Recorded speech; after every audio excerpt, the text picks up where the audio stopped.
ये स्मृति पार्क का light show, laser light. यार कैसे दिखाऊं, कुछ दिख नहीं रहा मेरे को भी।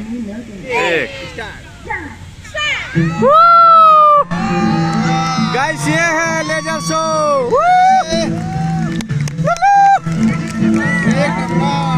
पैसा वसूल। गाइस ये लेजर शो पटना का। अरे बाप रे,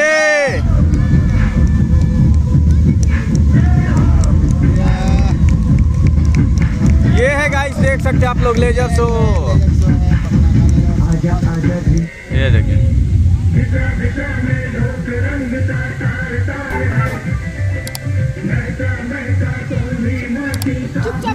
गाइस अभी हम हैं लेजर शो देख रहे थे। आप बहुत ही मस्त दिख रहा है, आप लोगों को दिखाने की कोशिश कर रहे हैं पटना का स्मृति पार्क। ये देखिए लेजर शो।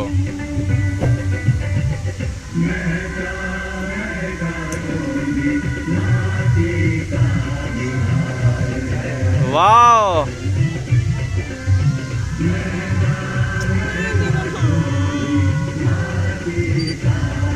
अस्थिर रखिए फोन को, अस्थिर रखिए ना।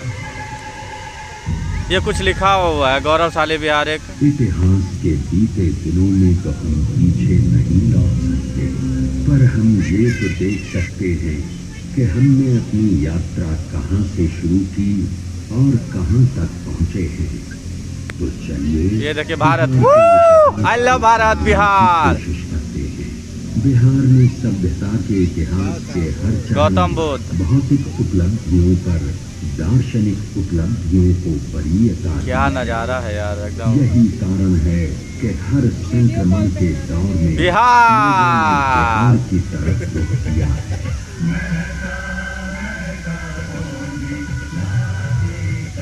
बिहार बिहार ने विश्व सभ्यता को पहला गणतंत्र तो दिया ही, विदेह राज जनक के रूप में पहला दार्शनिक राजा भी किया।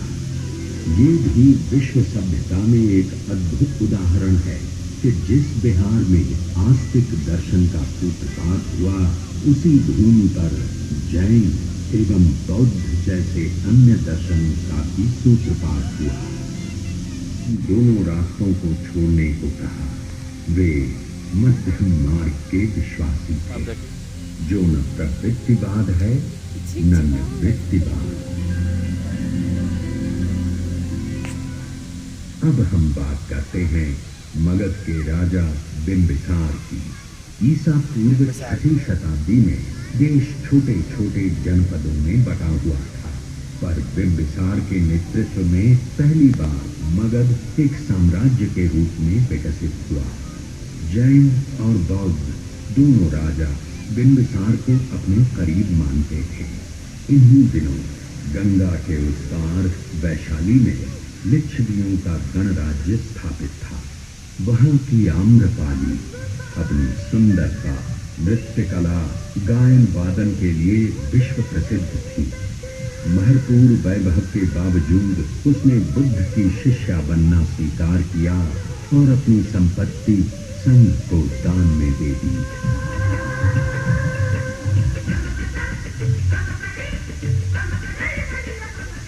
उधर राजनीति के क्षेत्र में बिंबिसार के पुत्र अजातशत्रु ने सामरिक दृष्टि को समझते हुए मगध की राजधानी को राजगीर से पाटलिपुत्र स्थानांतरित करने का फैसला किया और उसी समय राजगीर की सप्तकर्णी गुफाओं में बुद्ध के 500 शिष्य 6 महीने की संगीति के बाद त्रिपिटकों का संकलन किया। बिहार की कहानी को और आगे बढ़ाते हैं और ईसा पूर्व 3री सदी के पाटलिपुत्र में पहुंचते हैं।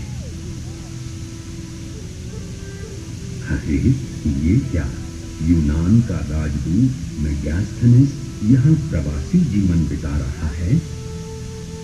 गंगा तट का ये शहर करीब 9 मील लंबा है और 1.5 मील चौड़ा है, जो कि तत्कालीन रोम से कम 2 गुना बड़ा है।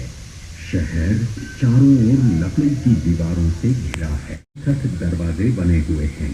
शहर के चारों ओर सुरक्षात्मक खाई है लोगों की जो शान और शौकत है वो संसार में कहीं भी नहीं है। शासन की बागडोर चक्रवर्ती राजा चंद्रगुप्त मौर्य के हाथ में है और उनका मार्गदर्शन कर रहे हैं। बल्कि उसके सेनापति सेल्यूकस निकेटर को हराकर पुरु के हार का बदला भी ले लिया गया है। खैबर से लेकर बंगाल तक शासित ये प्रदेश ही पहली बार भारत का मानचित्र बनाता है। चलिए अब बात करते हैं उस शख्स की जो किसी को संत दिखाई देता है तो किसी को सम्राट, किसी को वो मनुष्यों को परखने वाला राजनीतिज्ञ तो किसी को वो ऐसा विजेता दिखाई देता है जिसने विजय के दुष्परिणामों को देखकर युद्ध को त्याग दिया हो।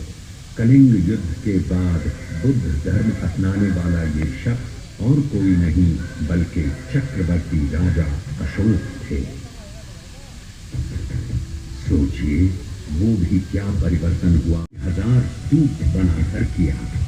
सचमुच अद्भुत थी राजा अशोक की सोच और ये कोई आश्चर्य नहीं कि आजादी के बाद राष्ट्रीय ध्वज में अशोक के धर्म चक्र को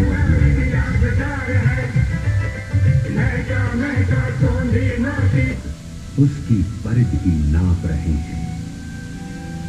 अब राहु केतु के चांद सूरज ग्रसने की बात झूठ सिद्ध हो रही है। और अब बात करते हैं एक और भट्ट की।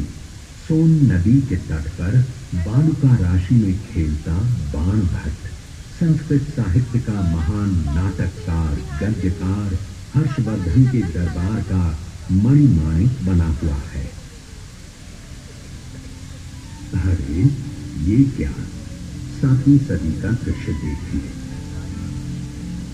चीन से हुए इंसान पामीर की पहाड़ियों को पार कर हिंदू कुश को लांघकर सप्त सिंधु हस्तिनापुर कन्नौज होते हुए नालंदा की ओर चले आ रहे हैं। और जब वे नालंदा पहुंचते हैं तो द्वारपाल उनसे कुछ मुश्किल सवाल कर रहे हैं। 10 में से 2 या 3 को ही प्रवेश मिलता है। सोचिए जब द्वारपाल इतने विद्वान होते थे तो उन्हें पढ़ाने वाले कितने उद्भट विद्वान होते होंगे।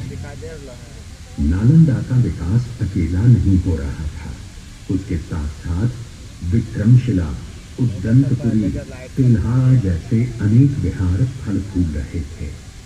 महाबोधि मंदिर बन चुका था, केसरिया स्तूप का भी निर्माण हो चुका था। जगह जगह भव्य मंदिरों, विहारों और चैत्यों का निर्माण हो रहा था।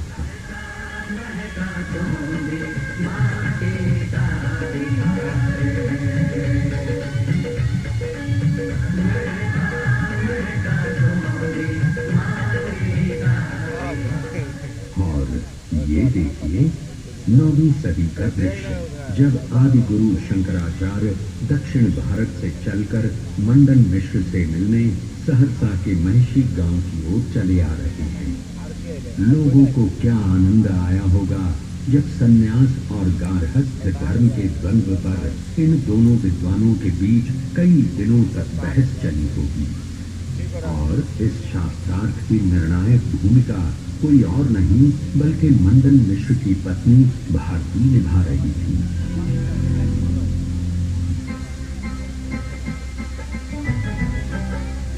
बिहार में वो ताकत थी कि लोग हर तरफ से खींचे चले आ रहे थे और इस सिलसिले में अगली कड़ी थी सूफी संतों की।